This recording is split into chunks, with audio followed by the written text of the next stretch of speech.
mofinaina isan'andro atolotry ny mpitandrina rakotina valina maoly.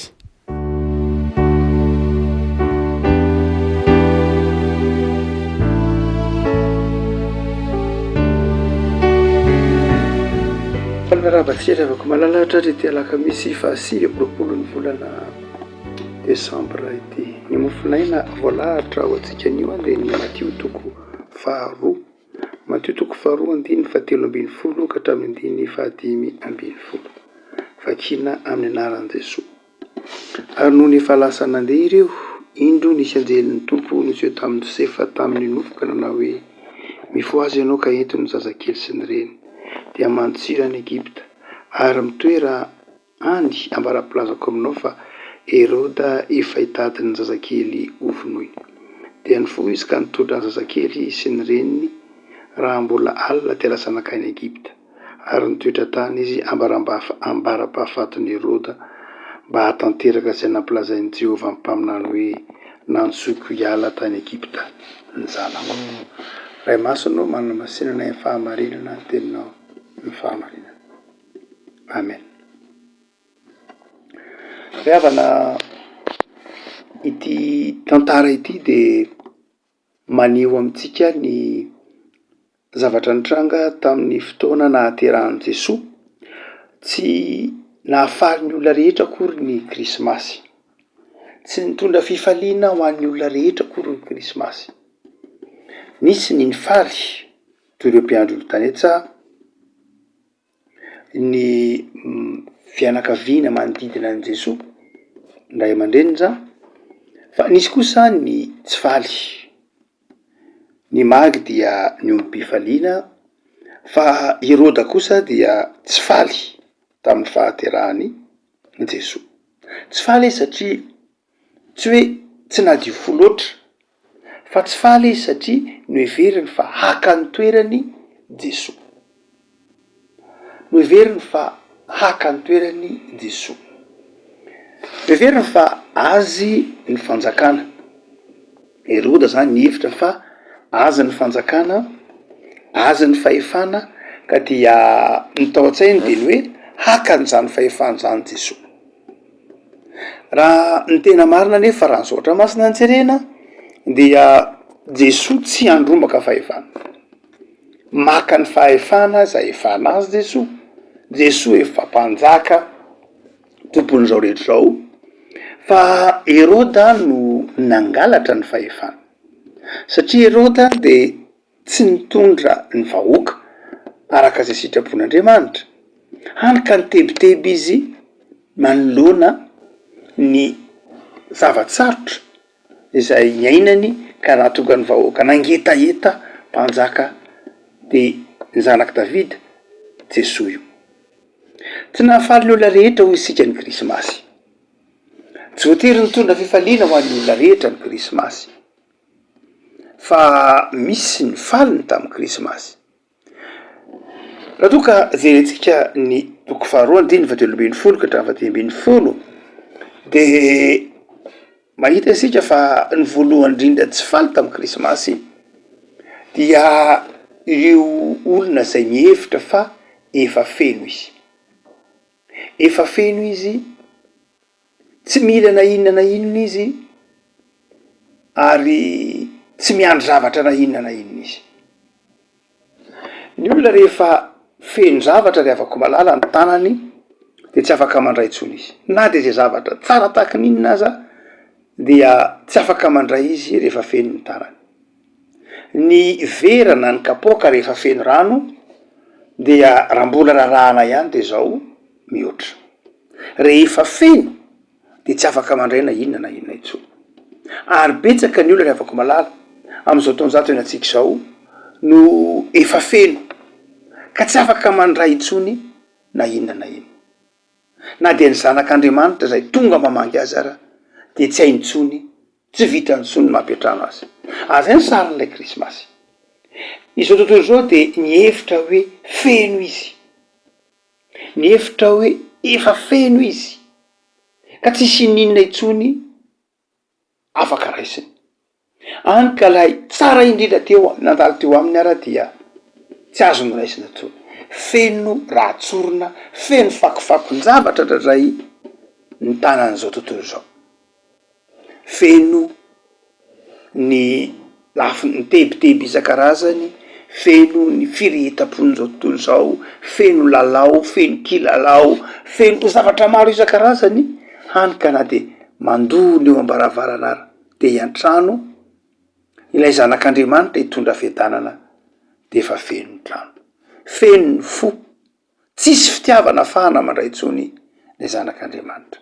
Herôda rehefa koa malala de zao feno, efa nihevitra ny tena no feno izy, hany ka tsy niandry na inona na inona tamin'izy anamin'izy izy, nanana ny fahefana satria nomeny fanjakana Romanina zany, nanana ny vola satria izy mpanjakan'ny Joda, nanana ny voninahitra satria izy teo amin'ny sezariandranan'i Davida, nanana ny hery sy ny fahasalamana. Fa nitoy iny tantara rehefa koa malala nanazava fa kay tsy nanana na inona na inona izy, na ny fahafatesany aza de ny fahafatesana isan'ny namenatra indrindra, nahafatesany Herôda. Zany hoe rehefa ny olona mihevitra ho feno de zao ka izy tsy manana na inona na inona. Io no nitenenan'ny tompony ray maka ny fiangonana atao Laodikia, Apokalipsy 3:7. Tandreminao tsara Laodikia io, fa ianao ange mihevitra ny tenanao feno hoe, ianao le mihevitra ny tenanao hoe ianao le tsara fitafiana indrindra, nefa raha ny tena marina ange mitanjaka ianao hoe, ianao le mihevitra ny tenanao ho mahiratra sy marani-tsaina indrindra, tsy fantatrao fa ianao ange le jambe, ianao le mihevitra ny tenanao ho manan-karena indrindra, tsy fantatrao fa ianao ange le mahatra. Rehefa koa malala mety ho diso fijery ny tenantsika isika, ka mietreritra ny tenantsika ho feno na mifamadika am'izay koa, mietreritra ny tenantsika ho tsisy na inona na inona.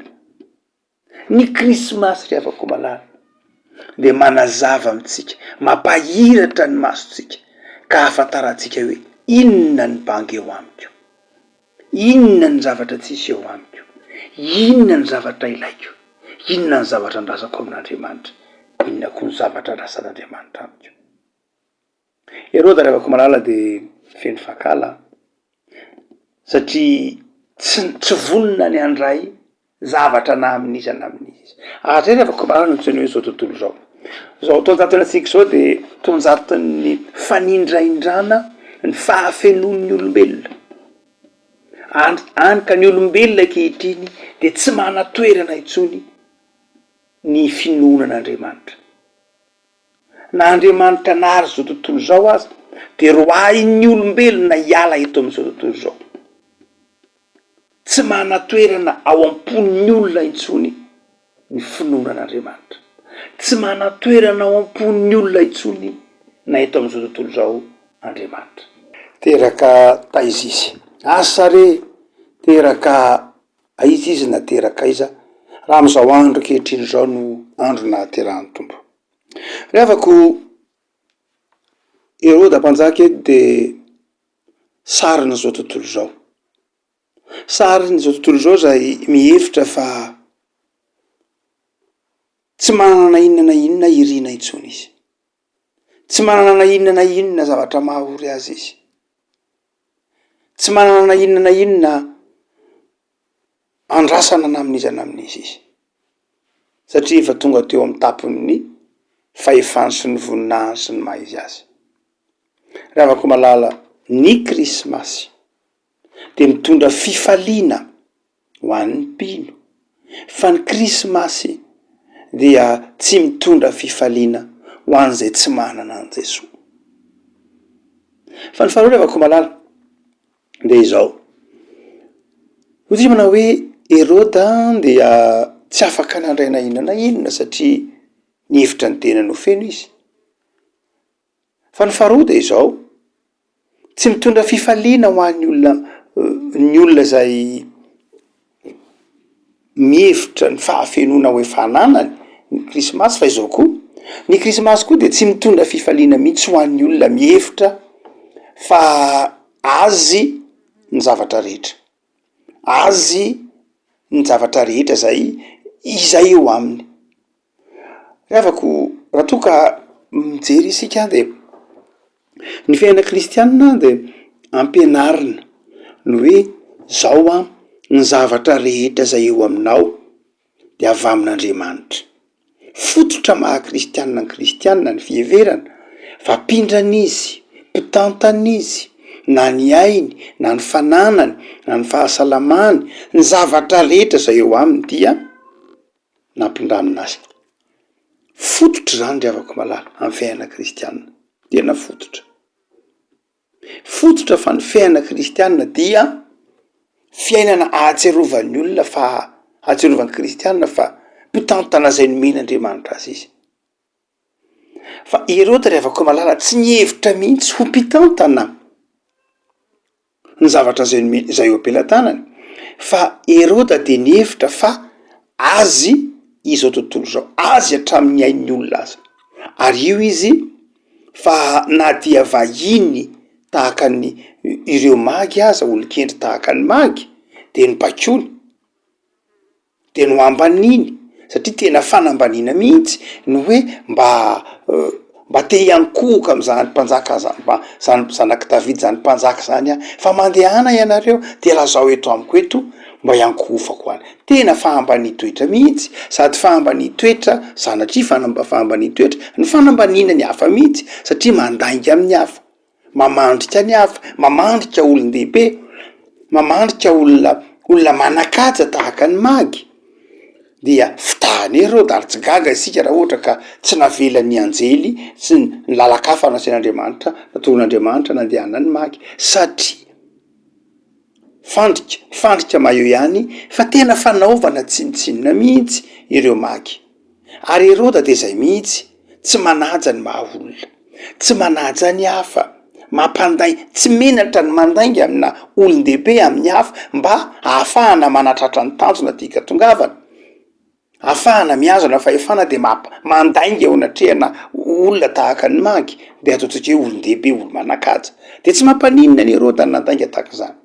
Tsy vitan'izany, tsy mampaninona ny Herode ny mampamono zazakely tsy manatsiny. Aiza rehefa koa malala ny misy olombelona am'izao antsika zao, zazakely tsy manatsiny, de vonoina noho ny fitiava-toerana, noho ny fialonana. Ary dia tsy mitondra mihitsy fifaliana ho an'ny olona tahaka zany ny krismasy, raha zareo tantara io. Tsy hoe ny krismasy ny tsy natao ho an'ny olona rehetra, natao ho an'ny olona rehetra ny krismasy. Fahazavana miposaka ao anatin'ny aizana ny krismasy. Fa izao misy kosa sokajin'olona misafidy ny hitoetra ao anatin'ny maizina izy, misafidy ny tsy ho hazavain'ny tavany Kristy izy, tahaka ny Herode. Ry havako, misy zany pino faly amin'ny krismasy, fa misy kosa ireo zay tena ohatry tsisy ninina amin'ny krismasy, ohatry ny andro rehetra ny krismasy, ary nandalo fenandalo amin'ny krismasy. Mety ho sakafo angamba, mety ho akanjo tsara angamba, mety ho fampiarabana angamba, fa izao tsy nanova na inona tamin'ny fiainan'ny krismasy. Satria nahoana? Satria izy nihevitra fa azy ny zavatra rehetra izay eo aminy. Azy, ary rehefa azy de tsy mitondra fifaliana. Rehefa zavatra no heverinao fanao de tsy mitondra fifaliana na inona aminao. Fa rehefa ny zavatra no heverinao fa tsy anao fa omenanao, tsy mendrika ianao ny tokony nahazo azy, de zao mampisy fifaliana anao. Na zavatra bitika kely fotsiny aza, na zavatra bitika kely fotsiny aza, rehefa tsy eritreretinao hoe ity angetsy anahy, fa ny menaty de mitondra fifaliana ho anao.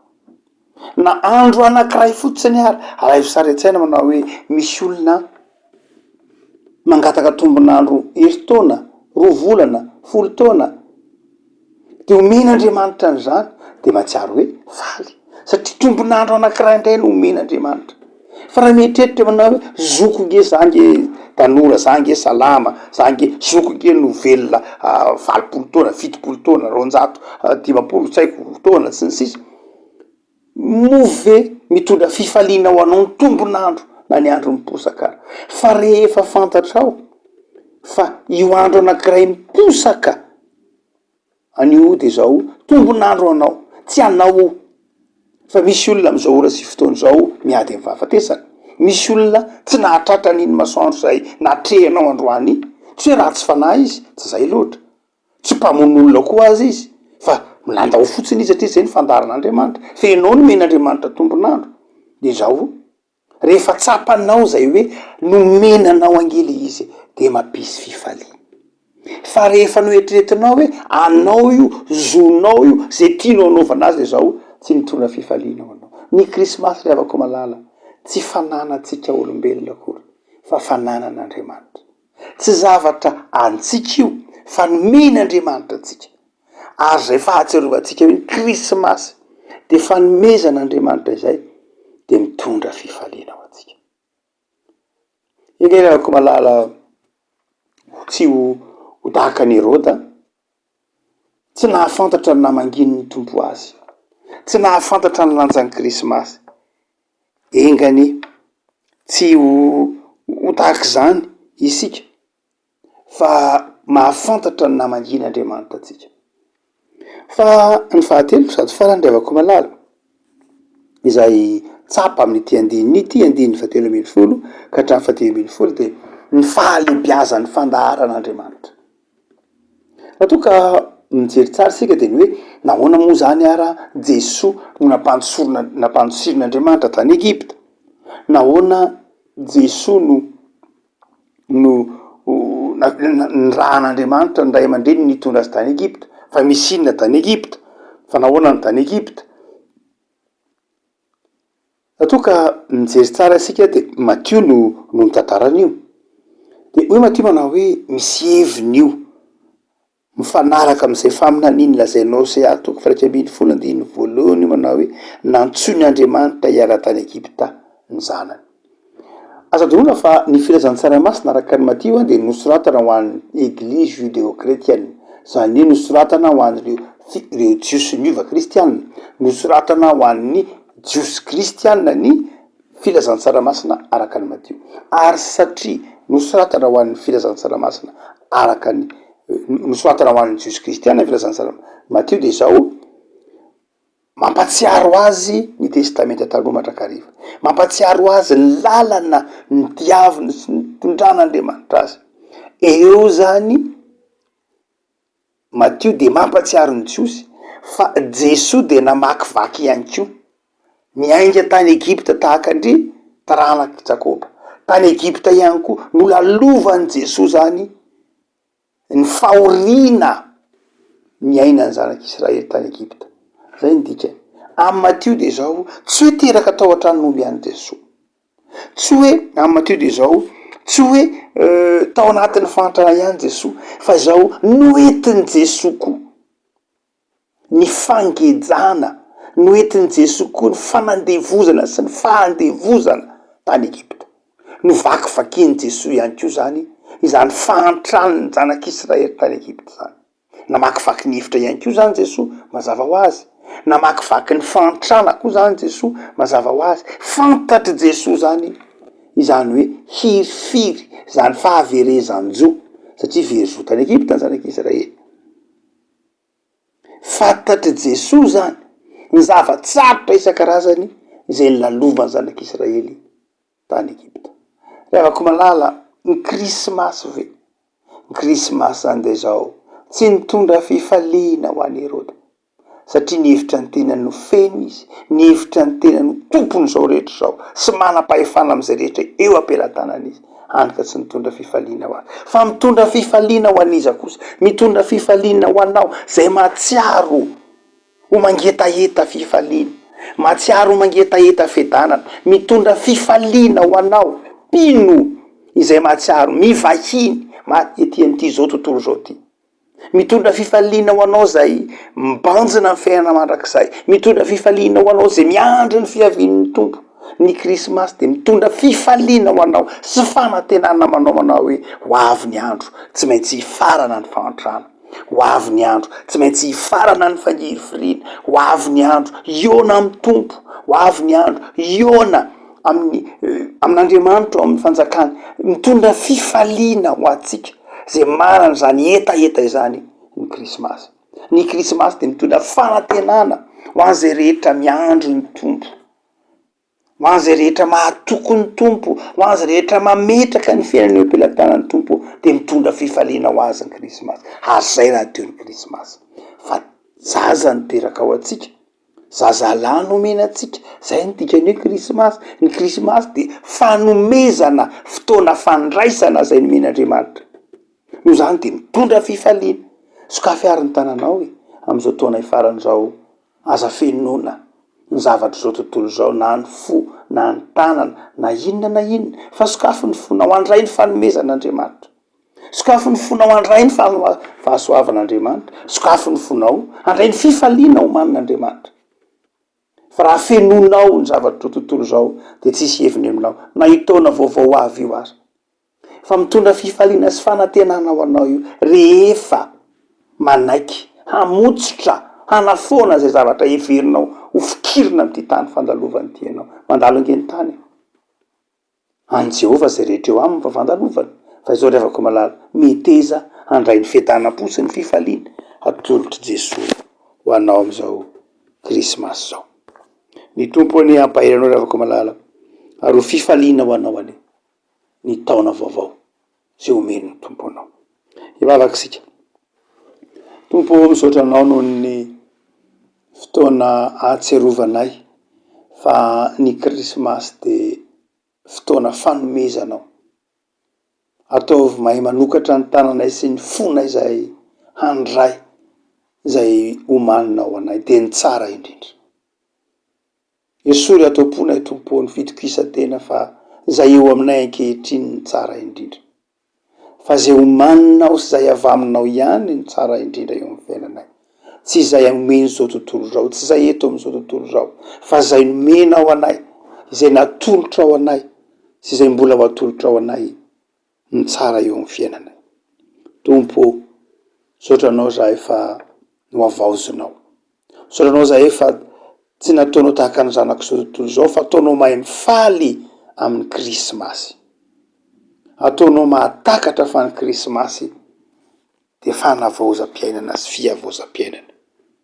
Tompo, am'izao katoky ny faran'ny taona zao andro vitsivitsy de tao am'izay andiny tena, tao am'izay anafoana tena, sokafo ny fonay, diovy ny fonay, sasao zahay mba olo mbaovao tahaka ny taona vaovao zay ho avy no iona aminao. Handray zany tombonandro vaovao mena ho anay zany. Vavaka zay tompo, manotokatrano tsirairay avy da io izy reny. Vavak'izay ho an'ny sambatan'olona, hamasino izy reny am'izao taona amin'ny farany zao, zay fandahara-potoana ataon'ny isam-pianakaviana sy ny isa-tokatrano hifaliana hitsenana ny tombonandro omenao amin'ny taona vaovao de omany da io reny tompo. Jereo ny tanindrazanay, jereo ny fiangonana misy anay tsirairay avy mba ho vavolombelonao. De jereo tompo ireo manana olana, ireo marary, ireo manana ady am-panahy, tehirizo amin'ny fahasoavanao. Misaotra tompo amy anarano tsoka ty mpamonjy mametrahana hatrany ny fiainanay ambany fahasoavanao. Amen.